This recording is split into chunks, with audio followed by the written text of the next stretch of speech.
What is good, people? It's your boy Casey as always, and right now, I just wanted to get into a little topic, the 20th anniversary of Pokemon. And normally I don't do videos like this where it's just like no gameplay in the background, but I've been busy with just real life stuff. If you guys follow my channels, you already know like sometimes I'll take a long absence or take absence, and it's normally just because of real life stuff. So we don't really go too deep into it. A lot of you guys already know if you follow like my Twitch and my other gaming channel. But right now I just wanted to like I said, like normally I would have like me doing like probably like a battle spot doubles battle or something going on in the background, but I haven't been really productive on my channel, so I just wanted to take the liberty to actually start producing content, like, and just coming up with stuff. Normally I'm not like too big of a fan of like kind of I don't know, like jumping on the bandwagon when it comes to like the latest like updates and news with like Pokemon, but normally when I stream I would talk about these kind of topics anyway, but I wouldn't keep the stream or like the footage of me actually talking about it, and I would constantly repeat myself. So I'm like, I might as well just talk about it and constantly just have the video up so tons and tons of people can see it instead of me repeating it 1,000 times over and over again. But right now I just wanted to talk about the progression of Pokemon in the 20th anniversary and just my thoughts on 2 decades of Pokemon, it being 20 years old now, because it was created and it was released in Japan in 1996. I don't know the exact date, but it came out 20 years ago. Um yeah. So what I wanted to talk about is just my thoughts on 20 years of their progression. And if you guys know me, I'm very honest, very unbiased, very blunt, very truthful. I just speak my mind, speak my piece, and I try not to show any bias or favoritism or have my opinion changed on sentimental values with anything, like anything in life, really. So what I wanted to talk about was just my thoughts on Pokemon in their 20 years, and to be 100% honest, I'm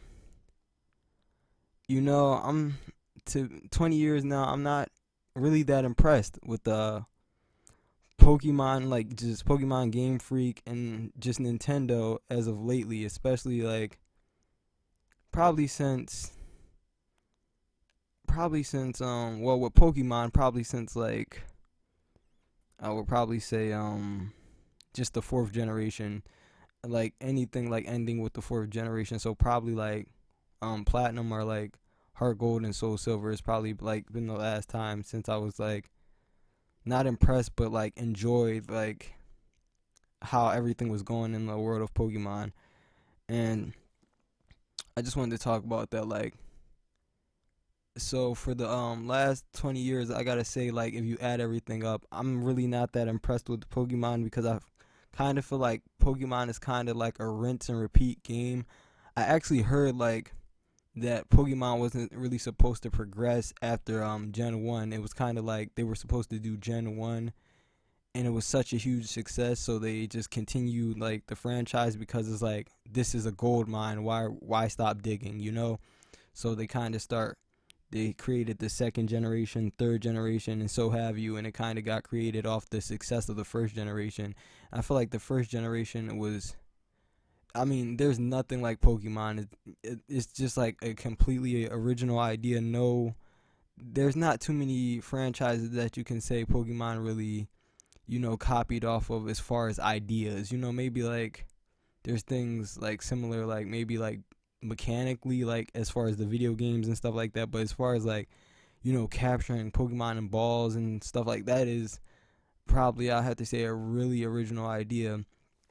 And there was so much creativity and love in the just the first generation, and you can kind of see how like every generation after the first generation was kind of like a carbon copy, rinse and repeat kind of ordeal with like each generation after the first. Like even with the second generation, it just felt like an extended version of the first.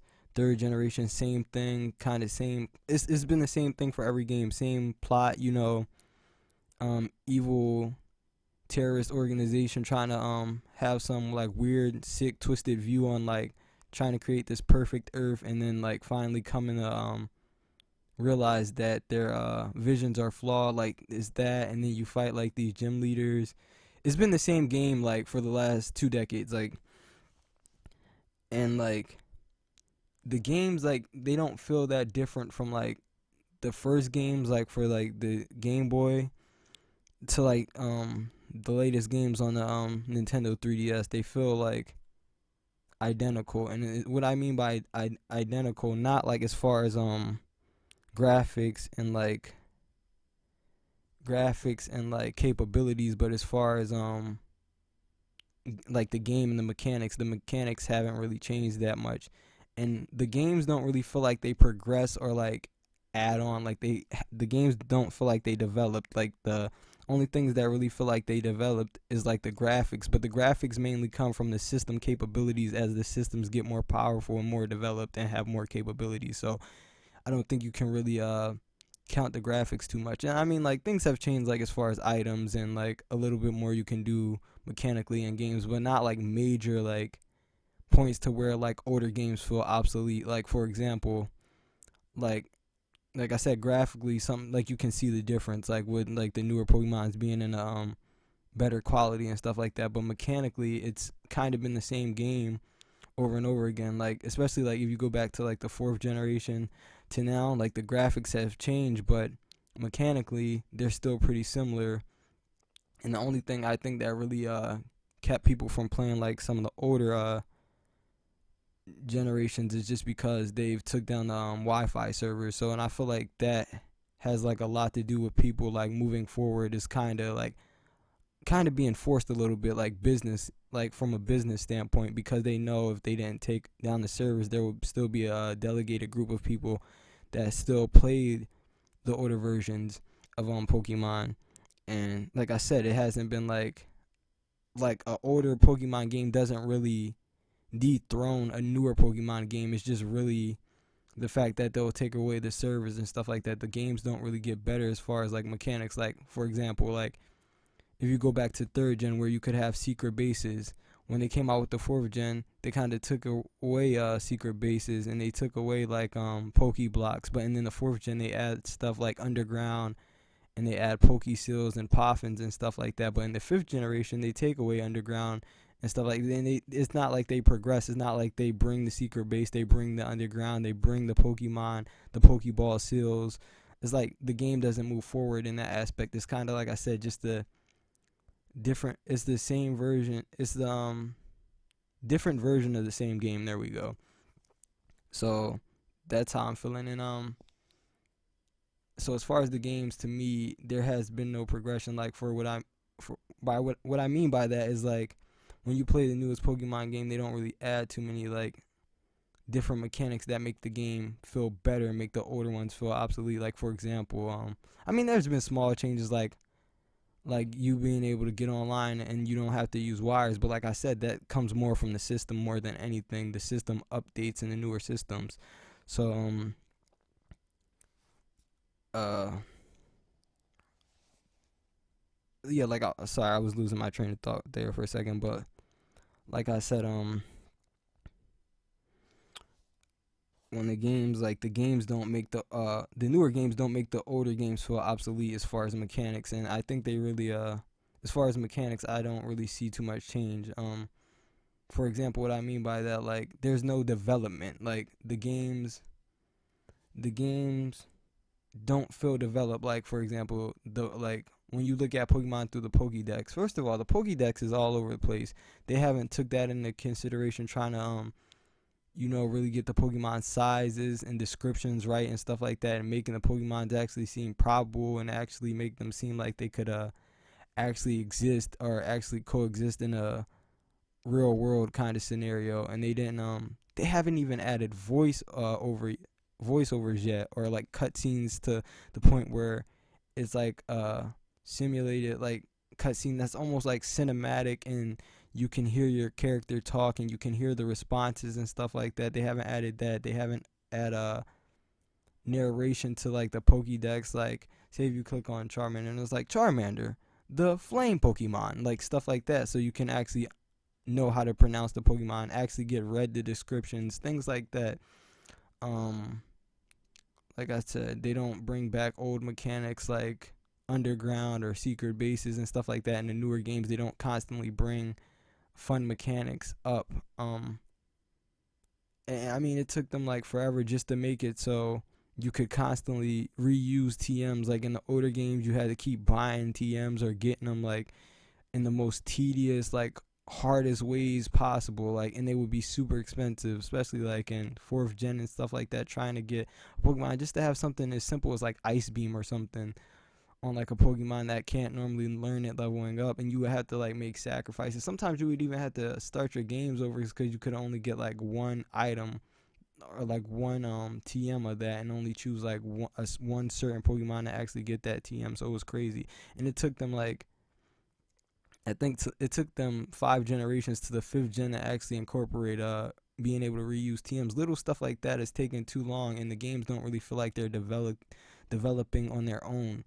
So to me, there hasn't been that great of a progression. And then another thing, to celebrate the 20 years of Pokemon, I don't feel like, I don't mean what they are doing is like very minimal. It's not very like, it's not like like, don't get me wrong, the year has just started, so I'm not expecting like them to do anything like, release anything too crazy. They'll probably have a couple tricks up their sleeve, but there's not anything that's too impressive. Like they have Pokken tournament, but we knew about that for months now, maybe even years now.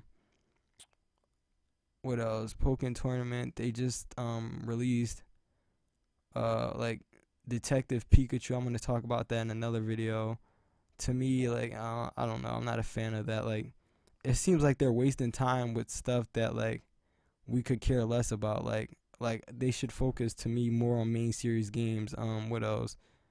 And then for the 20th anniversary, like I said, they didn't do anything too big. We didn't really get announcements on like Pokemon Z, which to me is just gonna be another Crystal and Emerald, and I don't think they're gonna go too crazy on that. Like I said, but that's gonna be like for another video. But like for what they did for the 20th anniversary was actually this.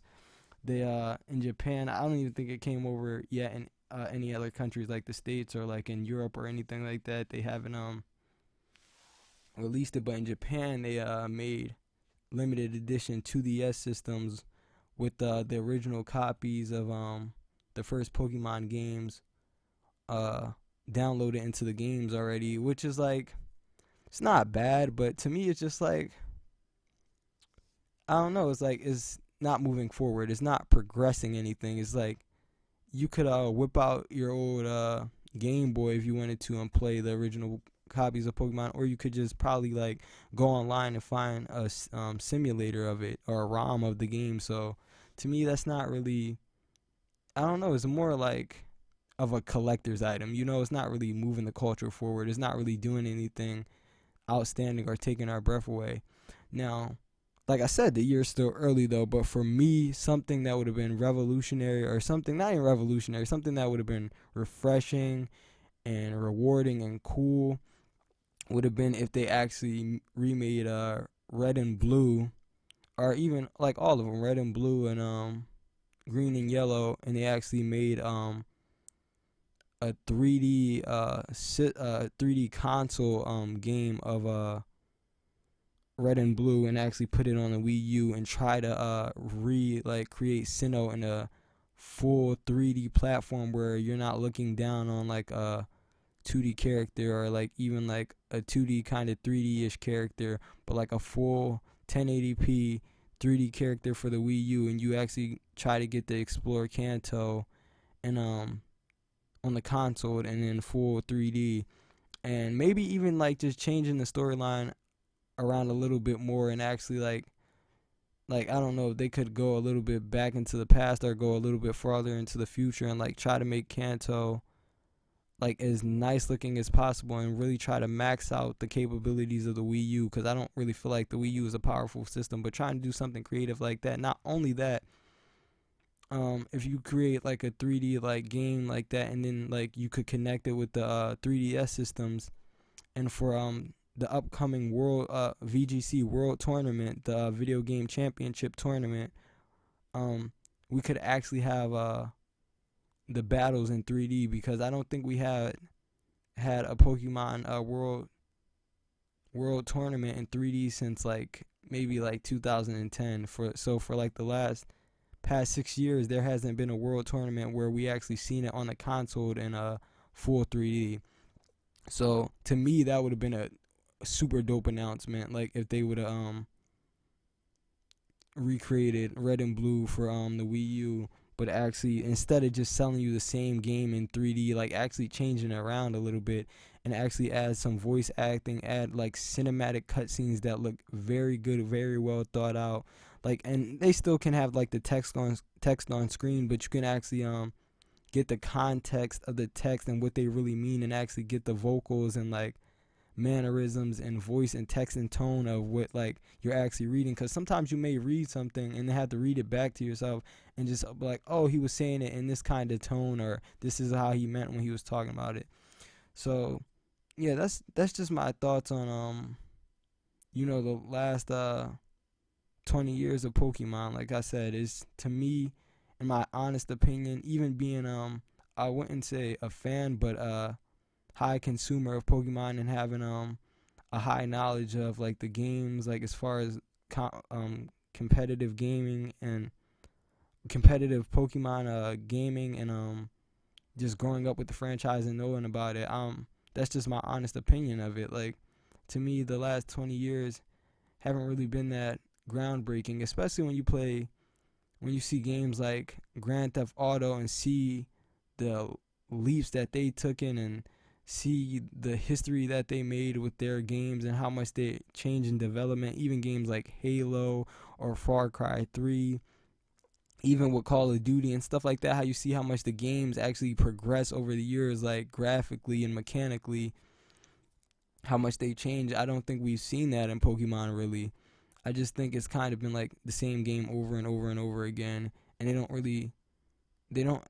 haven't really done anything to really like blow us away or make us feel like the games have been outstanding, or really progress. Like if you look at the evolution of Pokemon, it's really not that crazy. And even like, I don't know, I feel like they're so behind. Like even with the video game competition, I feel like that should be the staple of Nintendo. I feel like that should attract so many people, even third party audiences, to Nintendo, because a lot of people don't even know what the video game competition is. A lot of people don't even know how to play Pokemon competitively. A lot of people don't even know the mechanics behind the game. A lot of the people that know the mechanics of competitive battling didn't even learn it from Pokemon itself. They learned it from like the internet, like Google, YouTube, forums, and fan made websites. They don't even learn it through the games or through the booklets of the games or through the official website of the games. They had to learn it all through like the internet. That's how I learned it, and I know that's how 99.9% of competitive battlers learned the game. And I feel like Pokemon has been doing a horrible job of just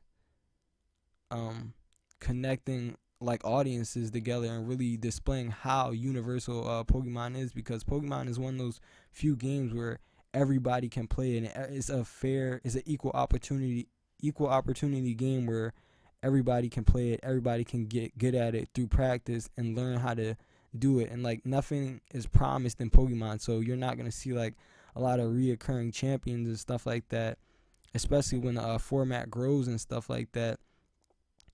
But a lot of people don't know about it, and they've been doing to me not a great job of like promoting it. I feel like Pokemon could be, well, VGC, I feel like VGC could be 10 times bigger than it is right now. And even like with little things, even with like with their social medias like Twitter, YouTube, Instagram, all that stuff, I feel like they should have way more follower and a harder like fan base. But they've been doing kind of a bad job, like in my opinion, like as far as like just making everything feel like united. Like I think like Pokemon feels extremely segregated. I don't know, just Pokemon and Nintendo feel extremely segregated. Like how they will have Nintendo of like North America, and then they'll have like a Japanese Pokemon, or like I mean Japanese Nintendo, or like a UK Nintendo. I don't know understand why it's just not one big Nintendo, and they just use the different servers for like internet. Like of course we're not gonna be able to see what people in Japan have to say about stuff, or see what people in England and Australia have to say, but they should have just one Twitter account, one Instagram, and like one YouTube, but it's just in different languages for those different regions of the world instead of having them all broken up. I never understood that. It makes us feel so segregated. And they shouldn't be doing early releases in Japan and stuff like that, early event legendaries in Japan, and doing stuff like that, because that makes us feel extremely segregated. It makes us feel like there's a lot of favoritism when it comes to stuff like that, and it doesn't really feel like there's equal opportunity. It took them a while just to even start doing worldwide releases of their main series franchise games. Like I think they started with X and Y, and Orez was kind of worldwide release, but it was like one like region where it was like a little later than everybody else, but you get what I'm saying. So I don't know, I just feel like Pokemon could be like 100 times bigger than it is in today's world, and like how it was back in the day when it first came out. Because when Pokemon first came out, it was revolutionary. It was groundbreaking. Like the numbers that it did, they had to make history. Like I know that much because when I was a kid, everybody, like I'm talking about homeless people, knew about Pokemon. People that didn't even have access to like television, like it was everywhere. It was on the news. It was in newspapers. They got their float in the Macy's Day Parade, and like which is like the biggest of the biggest like historic like franchises are in the Macy's Day Parade. Like they took over the states. Like I don't think people realize how big their impact was. Like it would be like if something was like trending on the internet, like on Twitter or something, like how people blow stuff up, like how like little stuff like the Miss Universe pageant got blown up and it was like a simple mistake, little stuff like that, or like little stuff like why you always lying. It was like that, but like in real life and actual like physically happening, and it was huge. And I feel like we should still kind of have a similar impact over that, even though like 20 years may either make you progress higher or like it's got kind of be hard to keep things going for 20 years. I feel like Pokemon should really still be as big as it was when it first came out. But like I said, like the things that I talked about, I feel like they haven't been doing the greatest job of keeping their relevance, and they haven't been doing a good job. Like they don't take a lot of things in consideration. Um like first of all, Pokemon is a game to me that is designed for kids, but um it has the simplicity for kids, but the competitive edge and mechanics for all ages. And I feel like they don't realize that sometimes. Like for example, like for it being for kids, they don't make the games like very children oriented, like as far as knowing how to battle competitively, even keeping children's attention spans, like as far as like them having to read everything should, like I said, they should keep the narration, but they should also add voice over and cutscenes, have voice acting and cutscenes in their games, just for the younger audience to enjoy and actually understand how the characters are actually alliterating what's going on. And then for the older audiences, they really need to be cognizant of how the new Pokemon games are going to affect VGC, and affect competitive play, and try not to make Pokemon too broken or fall into a format where there's too many where there's top tiers. Like there's always going to be top tiers, but to the point where everything's cookie cutter and there's no room for creativity and there's no room for uniqueness in a battling format, and they don't take any of that stuff into consideration. So like I said, I'm gonna stop my rambling now, but I just wanted to get that off my chest, let you guys know what I think of like the progression of Pokemon over the last 20 years, and how I see it and how I think things have been going. Um, I don't know. There's probably certain things that I didn't cover. Like hold on, let me just think really quick. Mm, I don't know. I pretty much said everything. Uh, this is kind of in one take. It's not. It's kind of lengthy, but if you're interested in it, you probably if you made it this far, I don't know. Just let me know. But I don't know. I would have did a better job of like chopping it up, but like I said, like a lot of real life things have come up, so I didn't really get that good with editing. So I kind of do everything in one take. I'm thinking about buying Camtasia or trying to find out some video editing software that works good. But until then, it is what it is. I'm gonna get better. I'm gonna learn about stuff when it comes to video editing and stuff like that. But um, I don't know. But like I said, that's just my initial thoughts. Um, I really think they can do a lot better. Uh, I really think they should maximize the Wii U a little bit more. I think they should cut down prices a little bit. Do like smart stuff, like instead of selling their games at $59.99, try to make all their games $50 even. Like little smart marketing tactics. Like, but that's another video for another day. But sorry for all this rambling. Yeah, that's just my thoughts on Pokemon. Let me know what your thoughts are. I'm so curious to know what you guys think. Do you guys agree with me? Do you guys disagree? Do you guys kind of like, are you guys kind of in the middle? Like, I understand what you're saying, but I kind of feel like that. I agree with this point, but I don't agree with that point. Just let me know what you think. I just wanted to get this off my chest. Let you guys know how I'm feeling. Just make a video on it so we can always come back and talk about this and really review and talk about what we think and just to see everybody's opinion on 20 years of Pokemon. So as always, it's your boy KC, and I'll see you in the next one. See ya. Peace.